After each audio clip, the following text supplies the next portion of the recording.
One person who I don't think will ever be willing to meet us in the middle is our favorite freshman well, actually she's not a freshman anymore.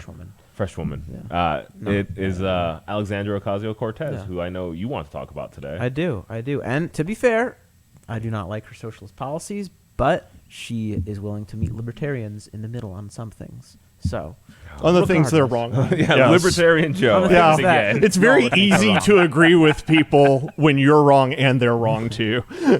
So basically, AOC went on Instagram Live the other day, as she is wont to do, and she spoke a little bit about, she's taking questions from the audience, and one of them was about the media and kind of about misinformation and what's being done to sort of solve that problem. And I'm going to quote from here, but actually we can put that on the screen first.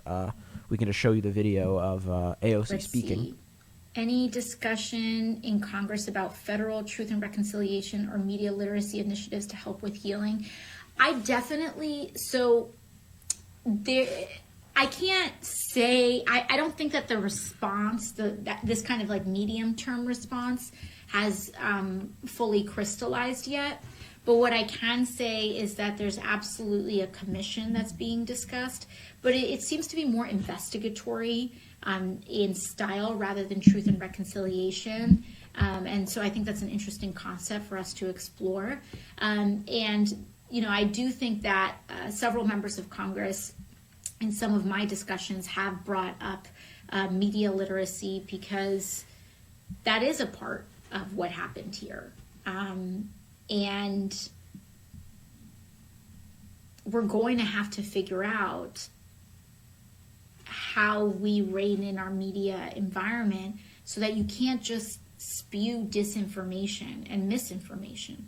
It's one thing to have differing opinions, but it's another thing entirely to just say things that are false.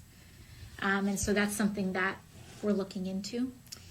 Some folks are asking what I'm doing for my own healing. So that was AOC talking about how we need to rein in the media. And basically, I think that's the scary part there, because here's a member of Congress, a member of the federal government, basically saying, here's this problem, misinformation, disinformation, whatever you want to call it, fake news, and it's a problem for the government to solve. I think that this should rightly get First Amendment advocates worried, because the First Amendment says Congress shall make no law. Literally, AOC, you shall make no law restricting freedom of the press.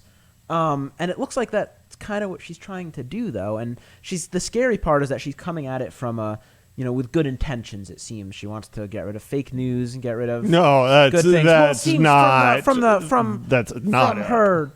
That's how she's trying. That's how she's pitching it. Right. That's how she's trying to pitch it as something that is good. And sure. Look, we know that misinformation on both sides, on the left and the right, is huge. We know that's a problem. And so she's basically kind of coming along and saying, look, I can solve that problem. And that's dangerous, because it is a problem, but government is not the solution. So my question for you guys is, I'll go to Josh first. Do you think we're nearing a place where the government is actually going to rein in the media?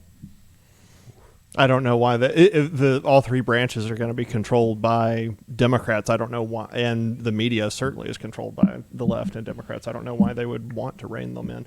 I think what she's talking about is code for anything that dissents from the left's narrative. Okay, I think those things, because remember, that's where this idea of fake news and the problems with social media misinformation and all those things came from was 2016. To an extent, that's true. You still have QAnon people and all that stuff proliferating on social media.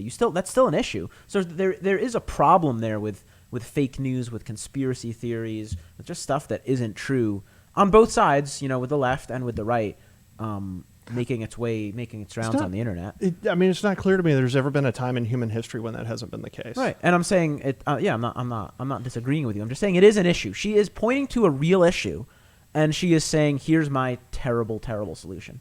I think, Josh, you do bring up a good point. I think misinformation has always, throughout human history, has been an issue. I mean, there were people who thought the moon landing was faked, which it probably was. Anyways, I think he's kidding. No, I'm not. I don't think Joe is. The issue is it's never been easier to get that misinformation, if that makes any sense. You know, and I'm not. It can proliferate super quickly. Yeah, and by no means am I suggesting AOC should or any government entity should rein in the media, but that's I think that's the guise of their argument. Yeah. That's the crux of their argument is that it's never been easier to get misinformed. And that was the crux of Trump's argument too, when he said we were going to open up the libel laws so that, you know, basically make it easier to sue media outlets. He was saying, you know, New York Times versus Sullivan, he was going to sort of disregard, and that's the Supreme Court case that established what is, you know, you can't sue media outlets for this because they have freedom of the press, you know, up until here. I won't explain it all because I would sound like an idiot, and because that would take too long. No, you sound like an idiot because you think the moon landing staged. Well, it happened. The moon landing happened. It just didn't happen when they told you it happened. Regardless, I think it's again, I hate to be a both sideser, but I think it's a both sides thing in that, Republicans want to limit media that they don't agree with to an extent. President Trump hates the New York Times. He hated the Washington Post. He hated CNN. He talked about yanking their deals and all this stuff. He talked about doing what? He talked about basically because he didn't like CNN's coverage. He would talk about how deals with them and maybe AT&T. I have to look into it a little bit more. But he did make kind of veiled threats against media outlets. He didn't talk about shutting them down. He didn't talk about ending them. He didn't talk about suppressing them. AOC's not talking about ending them either. He's just saying he had. But you can't. I'm not worried about what AOC said right now. You can't walk out there. I didn't say he was talking about shutting them down. Okay. I didn't say that. You must have misunderstood me. I said that President Trump has said things about the media, and I'm not talking about when he calls them the enemy of the people, which he has done, and I don't like that. But he has talked about the New York Times and said, we have to open up the libel laws. And he's talked about CNN, and he's talked about, I'd have to look into it because it was some very specific thing that he didn't have the power to do, but it had to do with basically threatening them so that they would give him better coverage or stuff like that.